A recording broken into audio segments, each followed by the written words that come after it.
내 것이 아닙니다. 전 삼성연구원 아내의 감동 실화.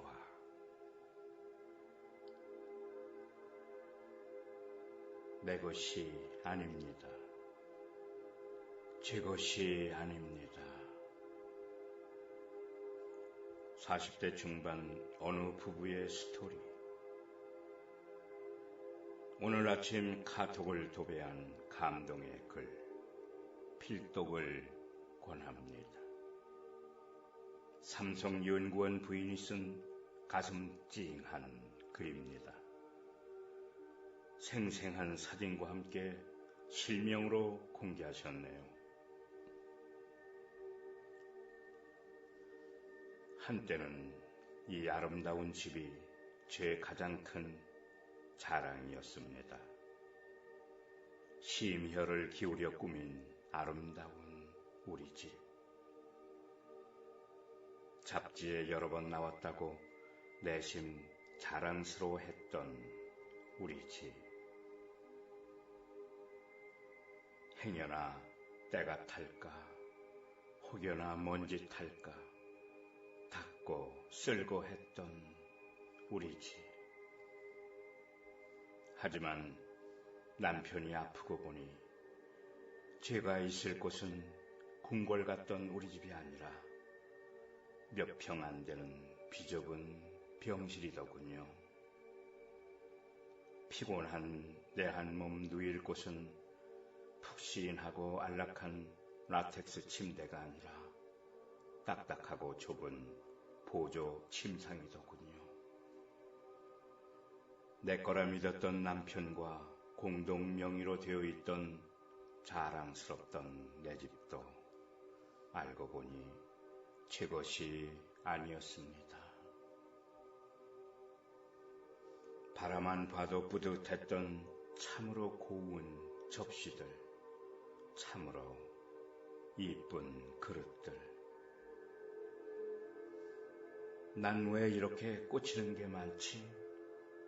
남들은 그릇이면 그릇, 가구면 가구, 옷이면 옷, 하나만 꽂힌다는데 난 왜 이 모든 것을 다 갖고 싶지? 라며 투덜대게 만들었던 내 못 말리던 그릇사랑.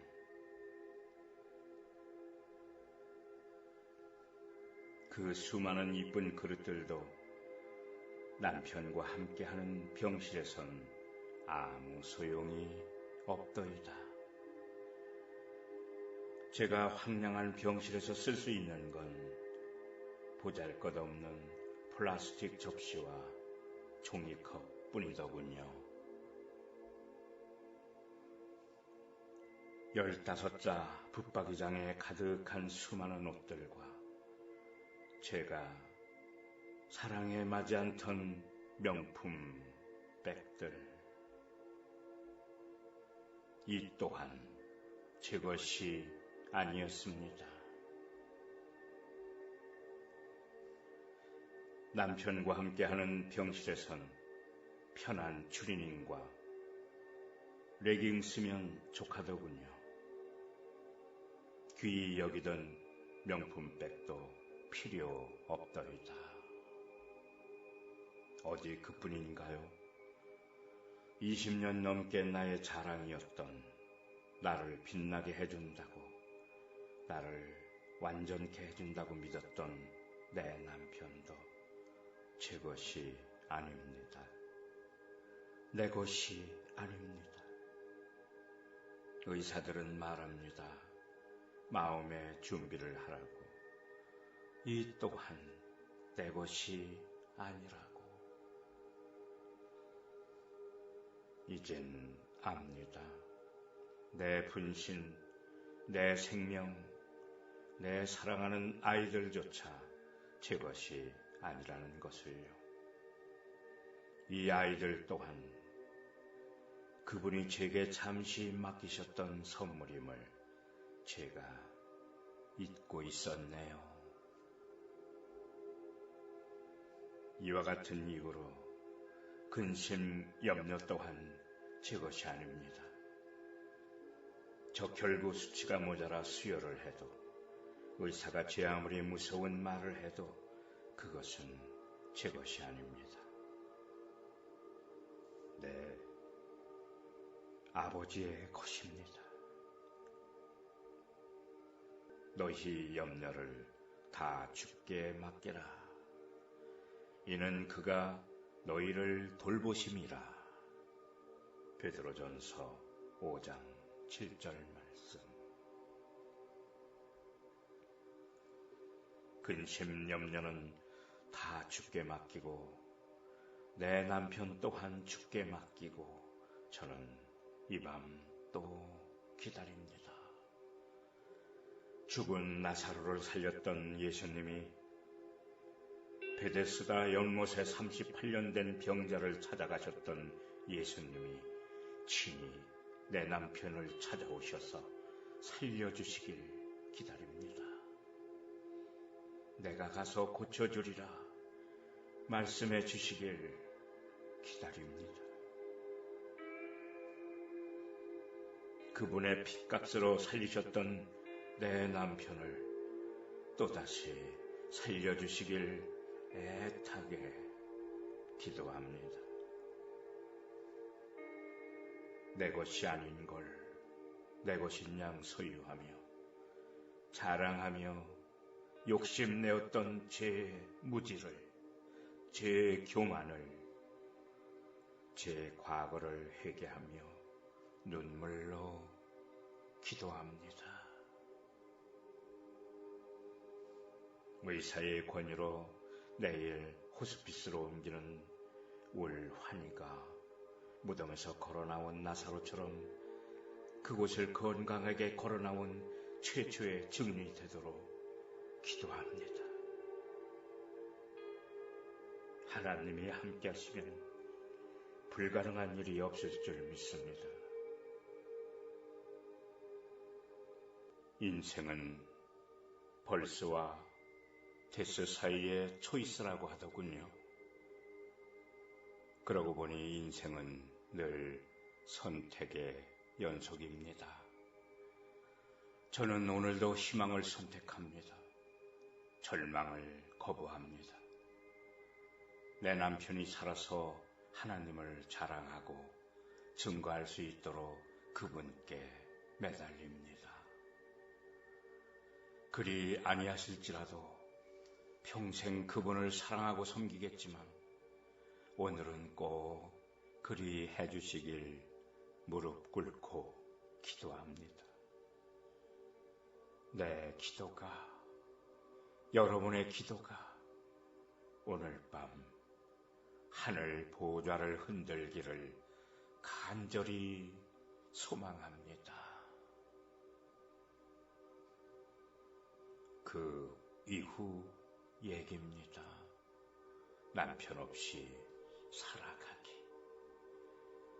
전 남편이 이렇게 빨리 죽을 거라고는 한 번도 생각해보지 않았어요. 그래서 영정사진 또한 준비하지 못했죠. 남편의 영정사진을 위해 핸드폰을 뒤지다가 아들내미 공개 수업 때 찍은 이 사진을 발견했어요. 남편의 영정사진은 바로 이 사진을 가지고 만든 거랍니다. 요즘 기술이 좋아서 이 사진을 가지고 양복 입은 영정사진을 뚝딱 잘도 만들어내더군요. 넥타이는요 마음에 들지 않았지만 영정사진 자체는 참 마음에 들었어요. 환히 웃는 울 환희가 꼭 20대 꽃미남처럼 보였거든요.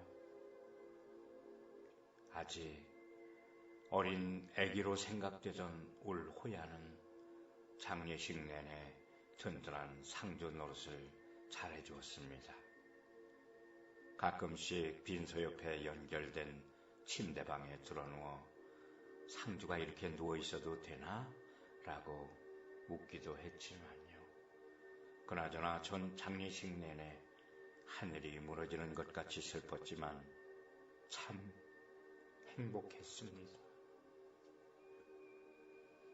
울 환희가 너무 많은 사랑을 받고 가는 것 같아서요.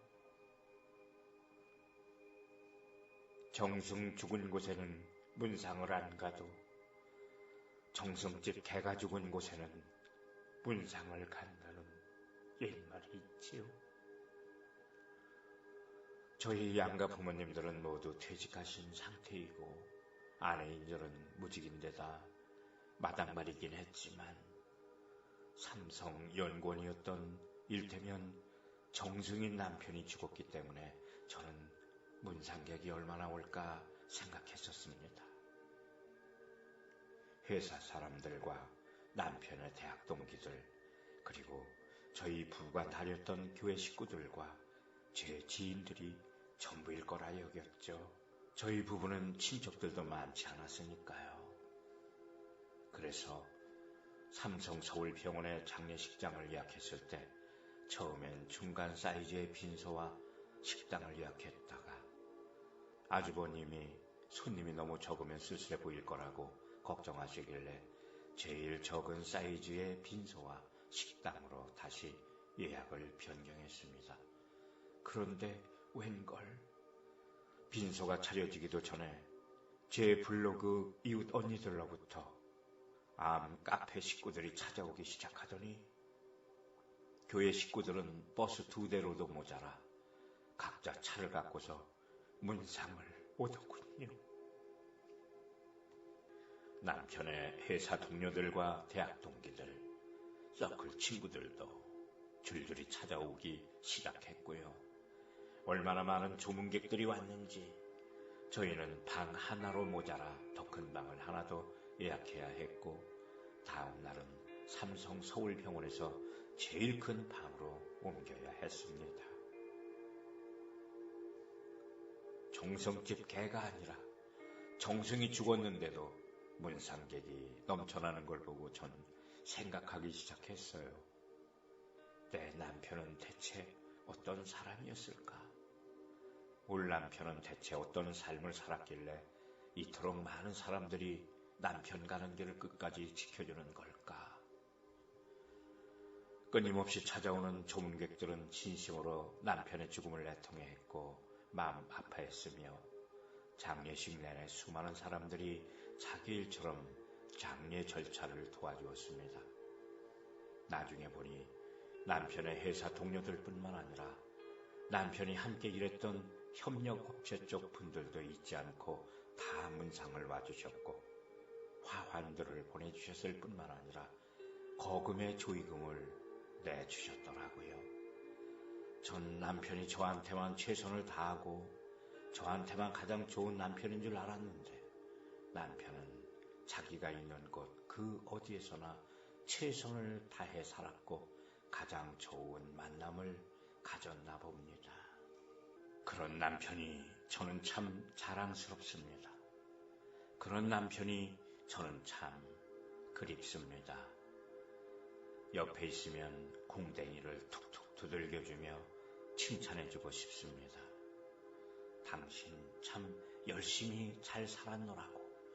당신 참 멋있는 남자라고. 삼성 서울병원에서 발인을 끝내고 저희는 집이 있는 수원시 연화장으로 향했습니다.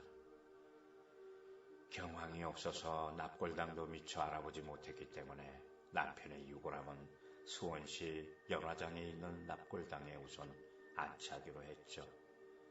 근데 이곳은 다른 납골당처럼 자리가 돈으로 정해지는 게 아니기 때문에 어느 자리에 안치될지 완전 복불복이었어요. 근데 우리 환희의 유골함이 완치된 자리는 더도 말고 덜도 말고 딱 중간, 왼쪽으로 7번째, 오른쪽으로 7번째, 위에서 4번째, 아래에서도 4번째인 딱 중앙이었답니다. 그걸 보고 하나님께 얼마나 감사하던지. 전 이때 이후로 늘 하나님이 제 삶에 개입하고 계심을 느낍니다. 하나님은 제 남편 대신 모든 걸 살갑게 챙겨주고 계십니다. 제가 밥이 안 넘어가서 죽이 먹고 싶다 이렇게 생각하면 여기저기서 죽이 배달되어 오고, 맛있는 김치가 먹고 싶다 생각하면 어김없이 너무나 맛있는 김치를 친구가 보내줍니다. 돈이 갑자기 필요해서 은행에 돈을 찾으러 가야겠다 생각하면 길에서 마주친 아버님이 저 주려고 은행에 돈 붙이러 가는 중이었다고 제가 필요했던 금액을 바로 꺼내주십니다. 그래서 저는 울 수가 없습니다. 슬퍼할 수가 없습니다. 너무나 살뜰하게 절 보살펴줬던 남편 이상으로 하나님이 절 돌봐주시니 불평할 수가 없습니다. 원망할 수도 없습니다. 한 번쯤은 왜 내 남편을 이렇게 일찍 데려가셨냐고 마구 투정이라도 하고 싶은데 그럴 수가 없습니다. 하나님은 완전 고수십니다. 전 남편이 아직도 내 곁에 있는 것 같아서 자기야 라고 부르면 웃으며 금방이라도 달려올 것 같아서 남편의 부재가 아직 실감이 나지 않습니다. 하지만 세월이 한 겹, 두 겹 쌓이고 쌓여서 남편의 빈자리가 가슴에 사무치는 날이면 가끔씩 운전대를 잡고 20분 거리의 이곳을 찾을지도 모르겠네요. 유골함이 안치될 때까지 끝까지 함께 해주었던 수십 명의 지인들, 그분들의 위로와 응원 속에서 우리 환희의 발휘는 꿋꿋하게 잘 마쳤고 사무제도 눈물 없이 아픔 없이 잘 마쳤습니다. 그리고 전 요즘 남편 없이 살아가기 훈련 중입니다. 남편 없이 살아간다는 게 너무나 고통스러워 저는 새벽마다 하나님을 찾습니다. 새벽을 하얗게 지새우다 동이 들무려 교회로 달려가 하나님께 묻습니다. 하나님, 우리 남편 거기 잘 있나요? 남편에게 신약 구약 먹으면 암이 다 낫는다고 꼬셔서 머리털 나고 처음으로 성경 일독하게 했는데 성경을 읽게 한 효과가 좀 있나요? 우리 남편 천국에서 나사로하지 않나요? 아브라함, 이삭, 야곱, 모세 등등 믿음의 선배들 보고 누가 누군지 몰라 당황해하지 않나요? 우리 신랑이야 어딜 가든 사랑받겠죠. 그 누구와도 스스럼 없이 잘 어울리겠죠. 환희 덕분에 천국의 웃음소리가 더 커질 것도 같아요. 그쵸? 혹시 내 남편이 거기서도 엉덩이가 가볍게 이것저것 챙기느라 바쁘면 하나님이 좀 말려줘요. 제발 좀 말려줘요. 좀 편히 쉬다가 쉬엄쉬엄 일하라고 해주세요. 올 환희 이곳에서는 참 많이 힘들었거든요. 새벽부터 밤까지 참 치열한 삶을 살았거든요. 모두에게 사랑받는 삶 사느라 정작 자신은 챙기지도 못했거든요. 하나님, 올 환희 잘 부탁드려요. 천국을 낯설어하지 않게, 천국을 온전히 누리게 하나님이 잘 보살펴 주세요. 그리고 하나님이 내 남편을 데려가셨으니 하나님이 내 남편이 되어주세요. 내 아이들의 아버지가 되어주세요. 이 험악한 세상에서 남편 없는 제가, 아빠 없는 아이들이 상처받거나 외롭지 않도록 하나님이 더 큰 울타리가 되어주세요. 네? 그리고 환희야, 나는 잘 지내고 있어. 나는 잘 웃고 잘 자고 잘 먹으며 지내. 그러니 내 걱정 말고 아무 염려 말고 아이들과 나의 새로운 여행을 지켜봐줘. 예전에 아이들만 데리고 한 달간 유럽 여행을 떠났을 때처럼 우리가 이곳에서 여행을 하고 있는 거라 생각해줘. 재밌는 여행 마치고 곧 집으로 돌아갈게. 내 아버지 집으로 갈게. 그때 우리 다시 웃으면서 보자. 여행 잘 마치고 왔다고 예전처럼 날 안아주라. 자랑스런 마누리라고 이뻐해주라. 환희야, 매 순간 매 호흡마다 자기가 참 그립다. 하지만 나 울지 않을래. 자기가 나고 내가 자기니까. 자기는 늘 내 안에 있으니까. 그러니까 때가 없는 천국에서도 행복해야 돼. 자기의 웃음소리가 내 귓가에 울려 퍼져. 나 또한 웃을 수 있도록 꼭 그렇게 행복해야 돼. 사랑해, 자기야. 너무너무 사랑해.